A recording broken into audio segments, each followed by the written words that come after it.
You are now watching Believe. Do you believe? From The Athletic, host of the Starkville Pod, which is fantastic. And I mean this, and I've said this to you over the years before, but I respect as much as anybody in the league in terms of not just the knowledge, but the humility in which he carries himself. So no pressure. How are you, sir? Case, thank you, my friend. It's so kind of you to say. I am doing great. Tell me how you're doing. I'm doing great, man. I'm doing great. Good. I was saying this to you beforehand. It's great to just be back talking sports. So, we don't have, this is not a real job, right? So like we get a chance to talk about baseball, and it's funny because we work in a game that changes all the time in a lot of ways. And a lot of it reactionary over the years to where people have been upset about that. I think about now the continued conversation about the catcher rule we still don't understand, going back to like Cousins Posey. Before we even get into your latest piece, which is amazing, on things I had no idea even existed relating to like the I didn't know there was going to be a Dateline episode or 2020 on infield dirt. I thought these changes were great. I don't love all the reasoning for why you have to have them. I wish hitters would have done all the things we all say from our couches. Hey, figure it out. But for me, I think in moving forward in the entertainment of the game, which I think is where it needs to go, I actually really this time enjoyed where the changes I think are headed. What was your initial take on what we're expecting now in 2023 and beyond? Yeah, I think you said the magic word, entertainment. That's what this is about. All this is designed to make baseball more entertaining, because I think you and I agree that the thinking in the game now is incredible. I'm blown away by how people think inside baseball and the stuff they think of. But I think it's been clear for years that the things that make for great baseball strategy have not made for great entertainment strategy. And that's what this is designed to do. The pitch clock, 15 seconds with nobody on, 20 seconds with runners on base, is going to change the game. It's going to change the world. It's the single most impactful rule change since the DH. If you watch these minor league games, if you look at the data from the minor league games, it's amazing.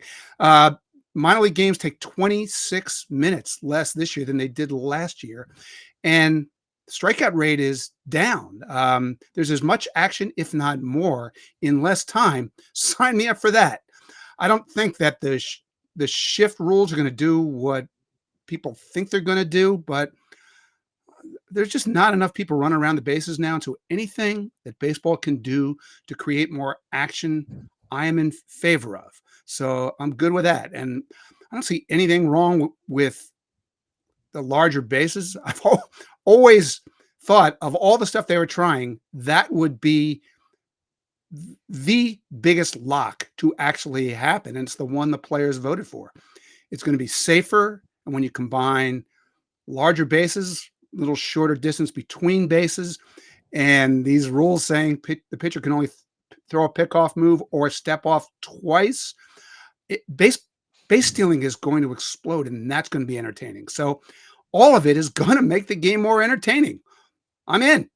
Yeah, me too. And I miss the speed. Look, for me as a fan, because it's always like, are you the fan who likes 2-1? Are you the fan that wants a lot of off? It's different machinations of a baseball fan, right? And we all have a psychosis, so that changes in itself anyway. But like for me, I've always watched athletic plays. I'll watch a guy run out a triple on a highlight or make a diving catch in the outfield or steal a base more than I watch a home run, because, okay, it's great, but like I've seen that before, right? The element of steal, how much do people underrate? Because I think even some diehard baseball fans who love their own team, they don't realize, okay, when the bases are going to be this much bigger, well, that's nothing, right? You're not shortening the distance much. It's so minute when you're trying to run everything from the timing, right, of the pitcher to the plate, of how much you have. Do you think people are underrating and maybe need to see this in effect? Because I'm with you. It's going to be a huge change to understand that even that small amount of a few inches is going to change everything in terms of stolen bases. Yeah, the distance from first base to second base is now going to be 4.5 inches shorter. And somebody did the research on this and determined that in and of itself is not going to make a big difference. But remember, we're combining it with other rules. Correct. The fact that the pitcher can only throw over or step off or disengage the rubber 2 times. And now the base runner can take as big a lead as he wants. And if a guy throws over, just take off. Um, the impact of that on base stealing in the minor leagues has been incredible, Casey. The In minor leagues, the average team attempts to steal 2.8 bases a game, so That's almost 3 amazing. a game. We That's have not amazing. Yeah, we haven't seen this level of base stealing attempts in the big leagues in over 100 years. Now that's not gonna happen in the big leagues, but it is gonna be entertaining. And then I also just want you to think about the drama of, like, we'll pick anybody. Ronald Acuna Jr. is on first, and that pitcher's just thrown over twice. I can't wait to see what happens Everyone's next. watching the plate. Everyone's just going to be watching first base because he's gone. I mean, it's I know. going to be amazing.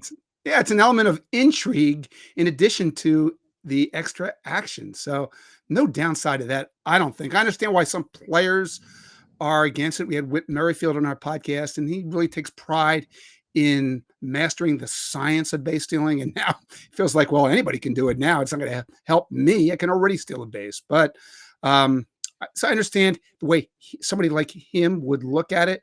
But in terms of what it could mean for the sport, all these great athletes who now don't get to show off what great athletes they are, that's going to change. So, like, I didn't get a vote, but I vote yes. Oh yeah, I'm all in across the board. Now, it brings a lot of questions, and some of them I think we understood. When I saw your latest piece, I was like, wait a minute, what? So like when I think of like the part that, and I don't even know where I'm trying not to start in the middle. Well, we better explain what this is. Yeah, right? yeah. Let's go back to the beginning, because the fact of like the leeway that's going to be given is the part that like I can't even understand. You got to wrap my head around in terms of where we are. How did you get tipped off even to the thought that the situation on where we are with infield dirt and how differently it's handled was even a thing? Like, how did you hear about that? Okay, well, this back in spring training, I wrote a story about how in the minor leagues they were actually going to move second base. Okay, so just an instructor told me this one day on the field. I got so excited, so I decided I'd write about that.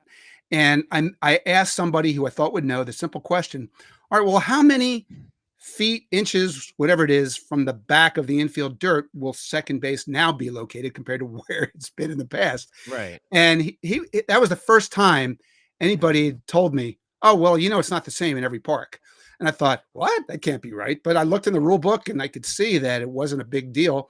So I thought, well, that's kind of quirky. That's kind of fun. And I just didn't think about it anymore until last week. Baseball announces these rules, these shift rules, where suddenly where the infielders can stand is determined by where the dirt is. And so a couple of people in the sport reached out to me. I don't know how I've become the clearinghouse for all this goofy stuff, but people know where to find me. They reached out to me to say, this is right up your alley, because you realize these dirt infields are not all the same. And it's the craziest thing. I really had hardly thought about it. I don't know how many thousands of baseball games that I've watched. I don't know how many baseball fields that I watched them in. But this is something that when I heard it and I started to think about it, I'm like you. I said, what? The infield is different in every ballpark in baseball? You must be making I had no idea. No idea. Incredible to people who didn't know. I was talking to I guess I better call him a high-ranking executive from one team this week, and I mentioned it to him, and he said, I had no idea. Nobody knows. Right. So there's apparently, just judging from the feedback I've gotten, like some of the infielders knew, but because there's a rule that says how deep the infield dirt is supposed to extend, and it's a rule that nobody ever cared about enforcing, that has to change because it Yes. matters, because where the fielders can stand under the new rules is determined by where the dirt is. So it took quite a while to get people to explain to me what they're doing. Here's the deal. The rule says the edge of the outfield dirt, the outer edge, is supposed to be 95 feet from the center of the mound. But that is not what baseball is going to enforce. They're going to allow a foot of leeway either way. So it can be 96 feet or 94 feet.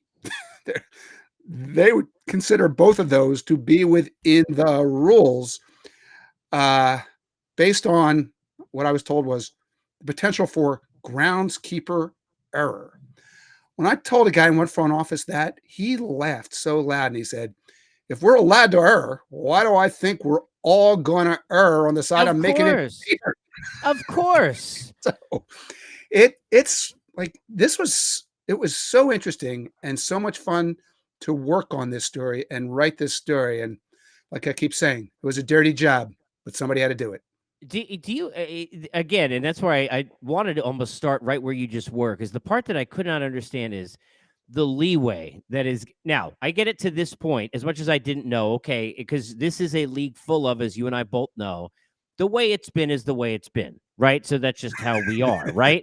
Like I go back to the checking of the gloves and all the things that we're doing now, and where it was before. It's like everybody kind of knew what was happening, and it was like a checks and balances. Everybody kind of handled with each other themselves down in the field. Knowing what we know now and how much teams are always going to take advantage of whatever, however they can, especially in this era, that's got to change, right? Like that can't. Like I know I'm going back to something you already answered, where that's going to be the case. That can't stay that way, though, The, right? the leeway thing. Yeah. Look, when I reported this story, that was kind of my attitude, that this seems like it should be the same, not Yes. not 2 feet of difference. Regulated. Yes. And I got pushback on that, saying, we never even enforced the rule before, so it's going to be enforced. It's going to be checked. We're not going to let anybody have their dirt extend 98 feet or 198 feet. It's going to be the closest to the rule book language it's ever been. It's really on a percentage basis. It's a very small amount, blah, blah, blah. Okay. Yeah, I'm That not. doesn't I don't mean know I if I'm get it, feeling that. I don't but know if I'm feeling that. that's where we're at right now. I would think this is going to be a topic like at the GM meetings or something, Yeah. because the GMs that I told about this, they were scratching their heads too, just like us.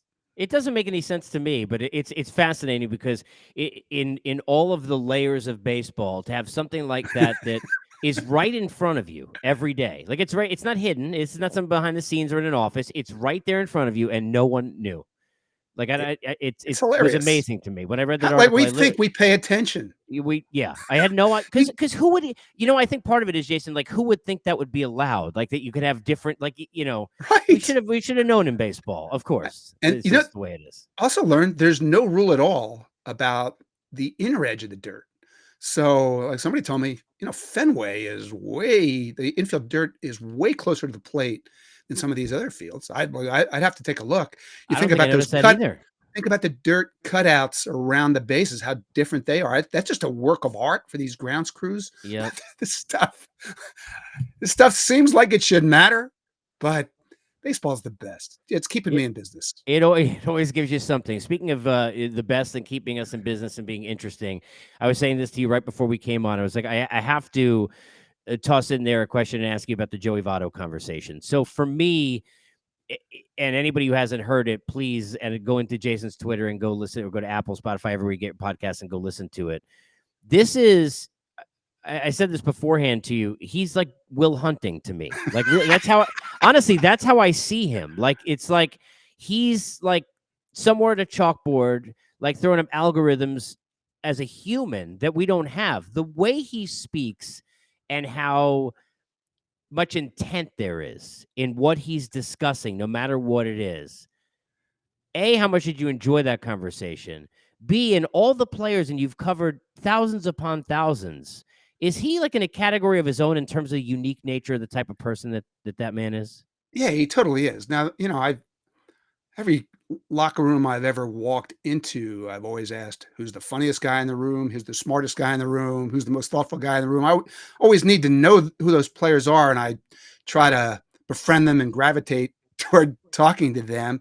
Hey, my co-host on Starkville, Doug Glanville, is one of those people who just could randomly drop stuff like time space continuum in an ordinary sentence, but Joey thinks at a level unlike any player that I've ever known. And I just tweeted about this, but we asked him a question about all these players on their iPads in the dugout.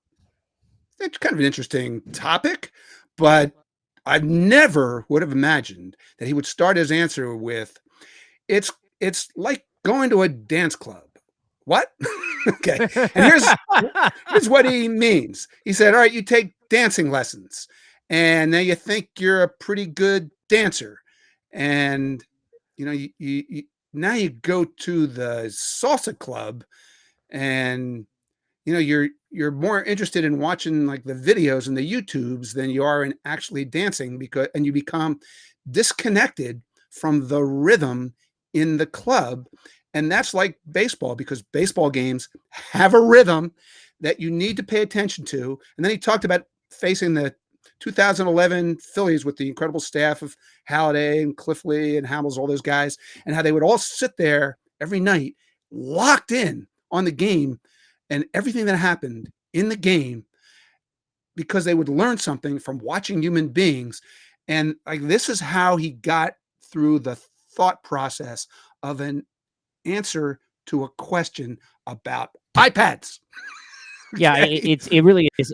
Wow. When he was in the booth for the games with the Reds, and the conversation, I can't even imagine what first base is like. I wouldn't want to leave. Like, if I'm sitting there, I just get a single. I don't want, I hope you delay the play. It's amazing. The MVP, so the awards in general, debate is great for any sport. And when there's no definition is where in lies we always have a problem. How does the Hall of Fame handle steroid users, et cetera? The MVP, the way I grew up knowing it, was always the following: the most valuable player on a winning team. That's the way I thought of it, right? And if it's not going to be on a winning team, it has to be like, for example, a situation where a pitcher would win an MVP, where there's no other, MVP candidate that's at a high level on a winning team that's there. Or if you want to give me A-Rod's 1 year in Texas, there's some other year that's so unbelievable that it is trumping that, right? Shohei Ohtani is going to be in a unicorn status every year he plays. What he has done is otherworldly. It's a shame he's on the Angels, who are not a good team, and that it's not really Los Angeles, right? It's on the 5 freeway in Anaheim. Let's be honest, okay? How should the league approach this? Is this giving us a reason to, as I've always felt, and the NHL does it this way, maybe split the awards, do an outstanding player of the year or player of the year award and an MVP, so that in a situation like this, both could be recognized? How do you look at this overall right now? The league would say there is a separate award, the Hank Aaron Award, but that wouldn't account for somebody like Ohtani. No. And I think that the Baseball Writers Association likes the fact that the definition is murky, because it creates debate and it creates interest in the award. And okay, I've voted many times. I agree. It's hard. It's fun, but it's hard. It's hard to define. And when I look at this one, wow, because I'm not sure that you or I have ever lived on planet Earth where Aaron Judge doing what he's doing was not the MVP. I mean, you start going through the case. He's going to break that record, the home run record, at least the American League record. His OPS plus is 208. That's Ruth, Bonds, Williams, Cobb, Mantle type territory. No active player has ever had one of those. Okay. He's had an unbelievable second half where he's slugging 200 points higher than anybody, where he has an OPS in the 1300s, 300 points higher than anybody. And then there's the idea that if he hadn't had this year and this second half, his team literally would That's not right. be in first place. That's correct. And right, it might be in the midst of one of the most historic collapses in the Ever. history of this sport. So when has a player who had that season not been the MVP? Never. Never, And he's on right? the Yankees. And he's on the And he's Yankees. on the And he's Yankees. on the Yankees. Right. So the Right, answer let's is be fair. That's a never. thing too. And he's on Okay. the Yankees. Right. Okay. But then there's Ohtani. I think this all the time. I cannot believe he's a real person. No. It's still not impossible. He could lead the league in double-figure strikeout games and triples. Seriously? And It- he hit nearly 40 homers. Yeah, Drive over 100. I mean, he- it's amazing. all right, as a hitter, he's got a better OPS plus than Matt Olson, Mookie, Julio Rodriguez. These are MVP candidates. Okay. As a pitcher, I wrote about this a week or so ago. He has a better ERA and strikeout rate this year than Robbie Ray had last year when he won the Cy Young That's in correct. the American That's right. League. Okay, so he's doing these things, and he is one person who lives on the same planet that we live on. And I remember asking myself last year what you just said. If he's the MVP this year, does that mean he has to be the MVP Every year. every year? Yes. And my reaction was no. But he was the unanimous MVP last year. He's been a way better pitcher this year, and he's been a better hitter than Mookie. Okay, so I don't know what the answer is. I think Judge is going to win. Like most of the time, I think that's the right answer. But I've never had to come to grips with anything like this. You never have. No. I'm not a voter for this award, so I can talk about it and write about it. But I am going to have to write a column about this really soon. And I don't know. I don't know either, Jason. It's why I think about like maybe two different awards, or there's some way. And I've said, just real quickly on the Hank Aaron Award, I've always felt that for him and the name and what he carries in this game, it should be a more important award. It shouldn't be an award that's given when we're there at the playoffs before a game starts, and people kind of know about it, but they really don't know about it. There are a lot of baseball fans that are like, what's the Hank Aaron Award? Just for an offensive player when he was much more important. Like for me, I'd love to have that elevated and have it be, player of the year of some sort. But then you're into, okay, well, then who is that? Like, is that Judge or is that Ohtani? Yeah, I don't know. If you had an Ohtani award, that's what I'm saying. For people who do both things at this level, that'd be convenient. But like that's him and Bo Jackson, and like I don't know, like who else. I guarantee you, he'd win that award every year. Yeah, it is pretty crazy. A couple more for you. I want to, when you think about Albert Pujols and what he's doing, and I talked to Matt Holliday about this 2 days ago, and he said that there was a different compete level about Albert than anybody else he'd ever seen, and a confidence level that was just higher than anybody else in terms of understanding what he had to do in a big spot and knowing how to do it. We've seen it, right? How surprised are you after watching the Angels run at the end with him? All the plantar fasciitis, all the injuries over the years, the age, the lack of hitting righties. Was he going to find a role? To sit here now 2 years later and find him 3 away from 700, even in a world of baseball that you've covered and as much as anybody pinpointed and highlighted the craziness of the crazy that we get. How crazy is it from 2 years ago where we stood with Albert to where we are now? 2 years ago? How about 2 months ago? No, it's fair. When he got to the All-Star game, fair enough. He wasn't as a this tribute player. And what the Cardinals have told me is that he was so energized by the home run derby and the way people across the sport treated him at the All-Star game, that it created this burst of energy, adrenaline, focus, that has allowed this to happen. But I don't know how that explains it. The plantar fasciitis, it he really had no foundation to his swing that allowed him to be the hitter that he'd been for all those years. And th when you get to his age, that doesn't usually get better.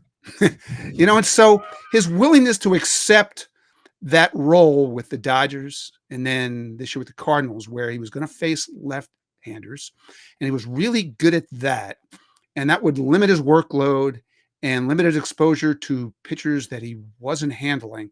It made sense, and he was doing that well. But now he's playing against right-handers in addition to having a higher slugging percentage against left-handers than Aaron Judge. And I honestly cannot explain this, that he's slugging 800 since the All-Star game. 800. Um,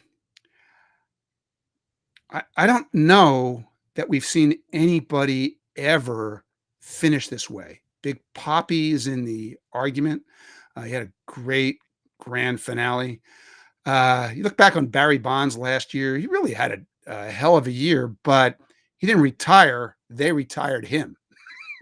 That's right. Enough. But Albert, he started out on this nostalgic farewell tour, and it was a beautiful thing. But it's morphed into something so much more than that. His team needs him. His team is feeding off him. His team has been one of the best teams in baseball since he got into this role that he's on, and they need him. He needs them. It's something to see. And then 5 years from now, he and Yachty are going to go into Cooperstown on the same day, which is amazing. So we're leading. Try to write a better final chapter to anybody's script than this. And we're going to get him in October, which is brilliant, which we're not thinking about now because we're chasing 700, but that's going to be fun too. Jayson, appreciate you, man. Thank you so much for this time. I so, as you know, admire and enjoy your work, and I'm so happy that we got a chance to catch up, man. Thank you.